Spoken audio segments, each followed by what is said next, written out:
The first thing that we should realize is that good deeds are many. There's not just one good deed that we're supposed to do. You see, we're not all good at everything, but we're all good at something. Those of you who have done the IDG program know this, right? That we all have something that is easier for us, something that we incline towards, some good deed that we love and we enjoy doing the act of worship, right? Like Imam Ahmed, rahimahullah, he was asked, what made you seek knowledge? Is it out of sincerity for Allah? He said, Allah made it beloved to me, so I continue down this path. So you see, you don't need to have this cookie cutter mindset where you have to be like everyone else. If someone else is very good at fasting, but you're good at maybe Qiyamul Layl, maybe you're good at giving sadaqah. Everyone has a good deed that they can excel in. And something that we learn from the companions here is that they were very eager. They were competing and they had jealousy towards each other. But this jealousy is not the kind of jealousy that we see nowadays, right? They weren't complaining or they weren't competing over the worldly life. They were competing over who can give more for the sake of Allah, who can do more for Allah, who can worship Allah better. The time that we live in now, and to be honest, in every time, you'll see one thing that is very common. You'll see contemporaries, people who are around the same time, they're in a similar field, and maybe they're on a similar level. You always see them competing, right? Most of the time, this comes from hasad. This comes from this envious heart, right? A lot of people who are on social media, they haven't really done any heart work. They haven't done any proper spiritual work on their heart to purify their hearts from diseases of the heart, like hasad. So sometimes they don't even realize that they have these things. So they will say that this is ghira for Allah, this is ghira for Islam. But in reality, there's something else going on behind. And the people who are following them as well, they don't even realize what's happening, but they are also absorbing this disease that is being passed through like these different mediums. We see the difference between the believers and those who have a sick heart is that the believers, they only compete for the akhirah. They don't compete for this life. So when you see someone having jealousy or envy, to be honest, no one ever has envy towards someone achieving high in the akhirah.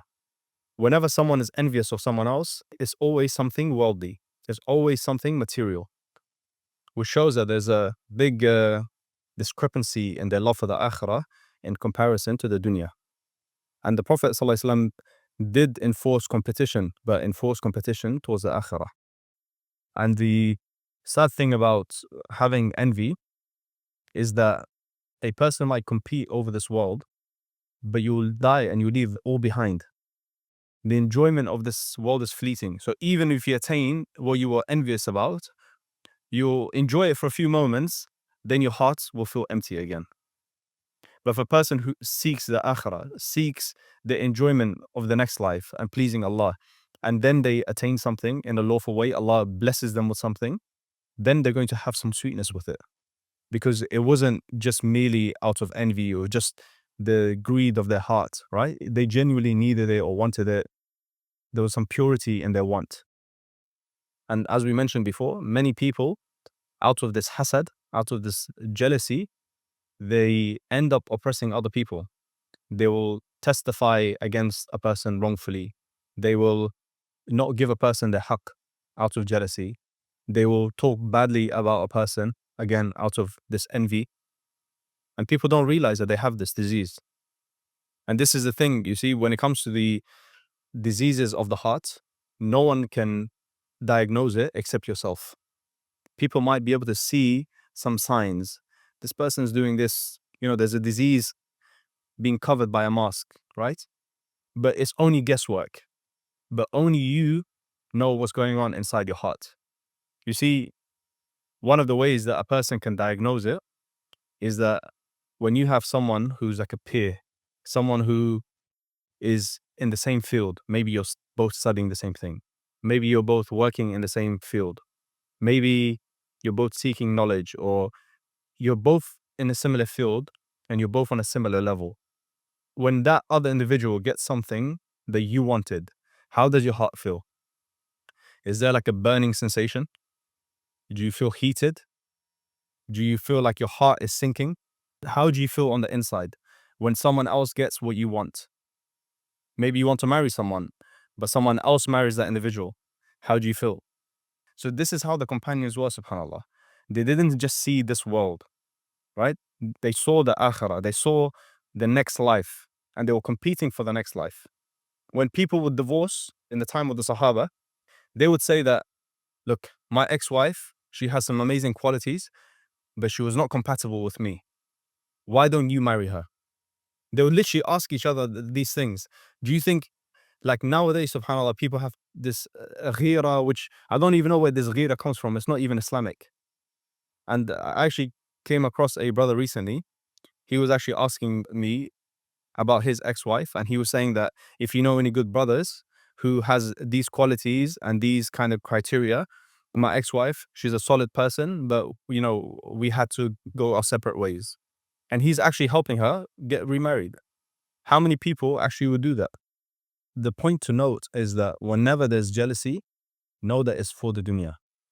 It always boils down to the dunya. Even when it comes to someone being jealous of someone else having knowledge and stuff like that, it's only because they want that knowledge for some worldly gains. If the point was to spread the knowledge of Allah, if the point is to get everyone connected to Allah, there would be no jealousy, right? Why would you have jealousy of someone else who has the same mission as you? You're calling to Allah, not to yourself.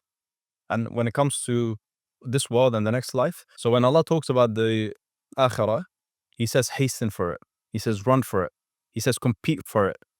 But when it comes to the dunya, He says don't forget your nasib from this dunya. Don't forget your portion from this life.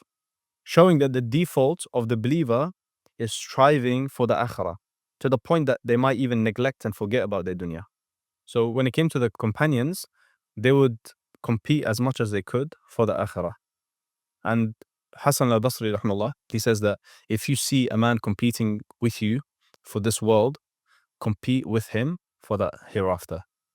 You see, sometimes you don't have that jealousy, you don't have that envy, you're focused on your mission, but there are other people who are going to be envious of you. And sometimes you can sense that envy, right? Your fitrah can recognize these things, right? You sense it, and sometimes the shaitan wants to pull you into this as well, to distract you. So leave them and compete for the akhirah. One of the other righteous scholars of the past, he said that if a person hears that someone else did more voluntary deeds for Allah than he did, he should grieve due to that. And another scholar said, if a person hears that another does more for the sake of Allah, and due to that, his heart then breaks and he dies, that would not be strange. Meaning that if someone else is competing for the love of Allah and they're going way beyond you, and your heart breaks and you die out of that heartbreak, they say that would not be strange. You see, for us, when we hear some of these quotes, it might feel very strange. Now, how's that possible? Like, some things will not make sense right now. And these guys, they were like at the top of the game. These guys have worked on their hearts for like tens of years, maybe 20 years, 30 years to get to these kind of levels. And the companions as well, Allah mentions in the Quran that when it came time to do jihad, when it came time to fight for Allah, some of them didn't have means to buy horses. They didn't have anything to buy mounts, right? So they couldn't travel with the caravan. So they had to turn back. They couldn't go with the rest of the army. So they had to turn back. And Allah mentioned in the Quran that their eyes would be overflowing with tears of grief that they could not find anything to spend for Allah. This is how we should be, that when we don't have something to spend for Allah, that we should be sad. For example, a person who doesn't have much money, but they wish that they had money so they could give in sadaqah. Their heart should feel pain for not being able to do it.